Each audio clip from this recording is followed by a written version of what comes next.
Urgent, urgent, la famille, si vous êtes en Côte d'Ivoire, à Yopougon, la famille, il faut quitter.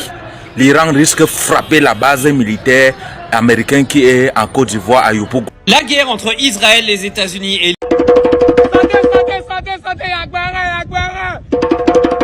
Messieurs, soyez les bienvenus. Aujourd'hui, on se retrouve encore pour une nouvelle vidéo. Tout est gâté actuellement sur la toile. Tout est bouleversé. Je vous laisse regarder la vidéo et donner vos avis en commentaire.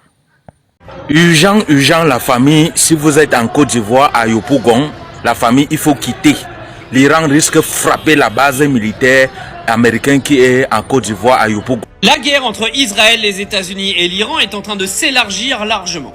Ce qui était à la base un conflit entre 3 pays est maintenant devenu un conflit entre 13 pays au bout de 3 jours de guerre. Très urgent. Le Tchad vient de frapper très fort. Oui, Mahamat Idriss Déby, le président tchadien, est le premier président africain à condamner l'attaque barbare et lâche des États-Unis et Israël sur Iran. Capitaine Ibrahim Traoré a fermement condamné l'agression menée contre la République sœur d'Iran, qualifiée d'acte de terrorisme international.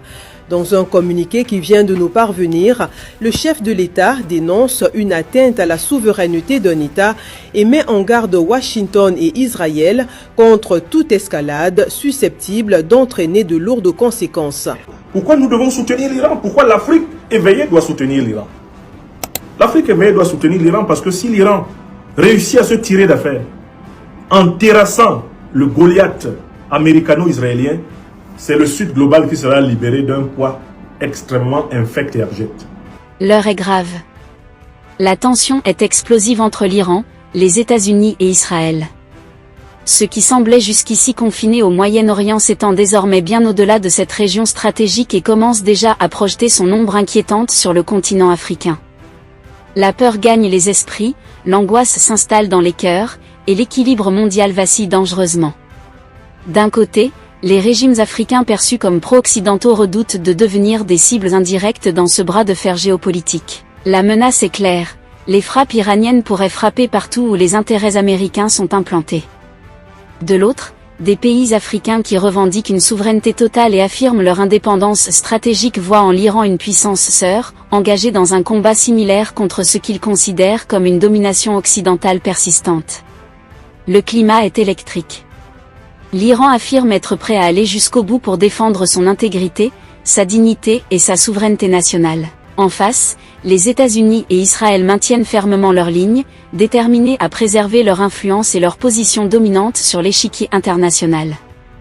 L'Afrique, quant à elle, se retrouve au cœur d'un engrenage dangereux. De nombreux pays du continent abritent des bases militaires américaines, devenant ainsi des points stratégiques sensibles.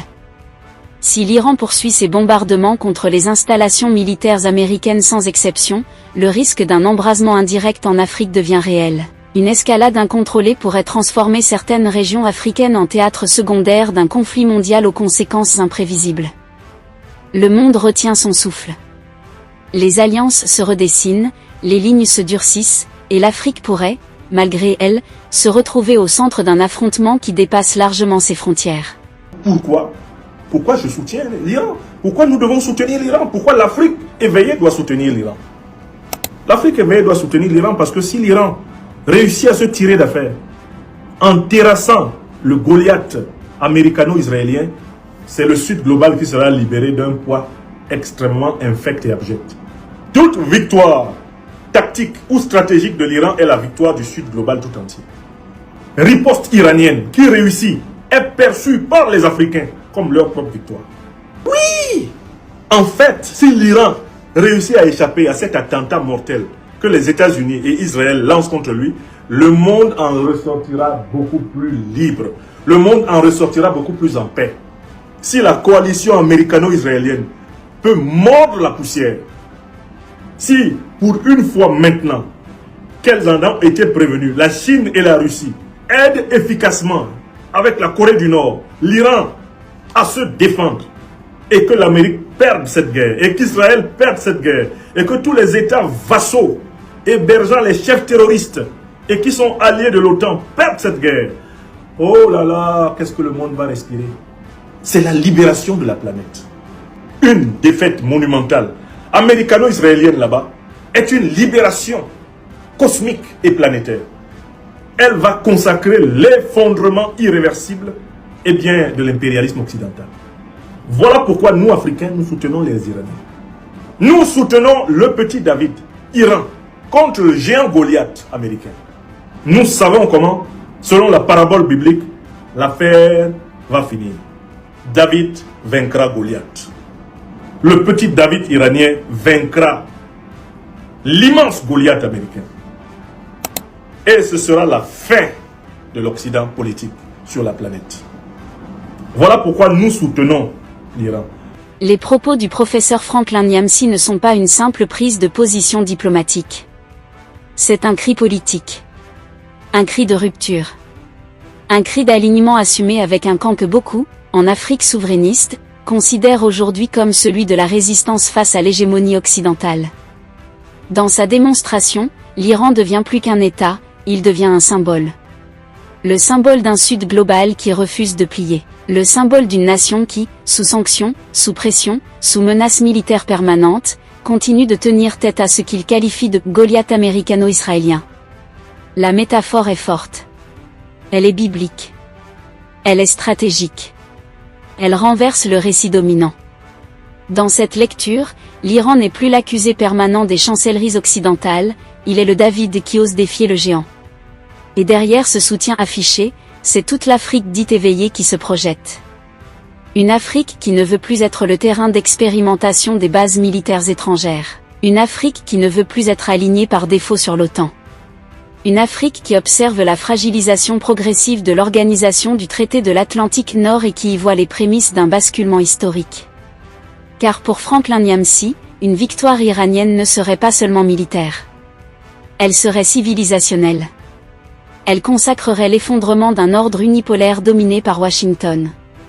Elle marquerait la fin de l'impérialisme occidental comme centre gravitationnel unique de la planète. Elle ouvrirait l'ère d'un monde multipolaire où le Sud global, Afrique comprise, respirerait enfin. Le président burkinabé et tchadien ont déjà exprimé leur soutien à l'Iran. Le Tchad vient de frapper très très fort. Oui, Mahamat Idriss Déby, le président tchadien, est le premier président africain à condamner l'attaque barbare et lâche des États-Unis et Israël sur Iran. Oui, Mahamat Idriss Déby, le président du Tchad, vient de condamner fermement l'attaque des États-Unis et Israël sur l'Iran. Pendant ce moment, l'Union africaine, on ne voit pas. La CEDEAO, on ne voit pas. Ceux-mêmes qui parlent sur tous les pays, on ne les voit pas. Hein. Pourtant, eux-mêmes, ils condamnent les coups d'État. Regardez ce qui se passe à l'Iran actuellement. C'est un gros coup d'État qui se passe. Est-ce que vous comprenez? Mais le président tchadien, Mahamat Idriss Déby, est le premier président africain actuellement qui a condamné fermement ces attaques barbares et lâches des États-Unis et Israël sur Iran. Famille, c'est fort. Partagez cette vidéo au maximum et écrivez en commentaire « Vive Tchad ». Vive le Tchad. Oui, parce que le Tchad vient de taper très très fort. Pendant ce même moment-là, l'Union africaine, on ne voit pas. La CEDEAO, on ne voit pas. Restez concentrés. Contre la République sœur d'Iran, la présidence du Faso, par la voix du chef de l'État, le capitaine Ibrahim Traoré, a fermement condamné l'agression menée contre la République sœur d'Iran, qualifiée d'acte de terrorisme international. Dans un communiqué qui vient de nous parvenir, le chef de l'État dénonce une atteinte à la souveraineté d'un État et met en garde Washington et Israël contre toute escalade susceptible d'entraîner de lourdes conséquences. Le positionnement de dirigeants africains prend une dimension hautement symbolique. Le président burkinabé Ibrahim Traoré, figure montante du souverainisme sahélien, incarne cette rupture assumée avec les anciens schémas d'alignement automatique sur l'Occident. Son discours de dignité nationale, de reconquête stratégique et de rejet des tutelles extérieures entre en résonance directe avec la grille de lecture défendue par Nyamsi. Même dynamique observée autour du président tchadien Mahamat Idriss Déby, dont chaque mouvement diplomatique est scruté dans ce contexte de recomposition géopolitique. Le Tchad, longtemps pilier sécuritaire du dispositif occidental au Sahel, se retrouve au cœur d'un tournant stratégique où l'autonomie devient un impératif politique. Dans cette vision, si l'Iran tient bon, si l'Iran résiste, si l'Iran inflige un revers stratégique aux États-Unis et à Israël, alors ce ne serait pas simplement une bataille gagnée au Moyen-Orient. Ce serait un séisme planétaire. Ce serait la démonstration que le géant peut vaciller. Que le système peut être fissuré. Que l'ordre imposé depuis des décennies n'est pas éternel. Et c'est précisément cette perspective qui électrise une partie des opinions africaines souverainistes, l'idée que le centre du pouvoir mondial est en train de se déplacer. Que l'Occident politique n'est plus intouchable. Que le monopole stratégique de Washington se fragilise face à l'axe émerge Russie-Chine-Iran. Le discours de Franklin Nyamsi est donc un discours de rupture totale. Il ne cherche pas l'équilibre diplomatique. Il assume la confrontation idéologique. Il appelle à un alignement clair, choisir le camp de ceux qui défient l'ordre établi. Reste une question centrale, cette rupture conduira-t-elle réellement à un monde plus juste, ou simplement à un nouvel équilibre de puissance? L'histoire tranchera. Mais une chose est indéniable, le vent du basculement souffle. Et une partie de l'Afrique ne veut plus être spectatrice. Elle veut être actrice.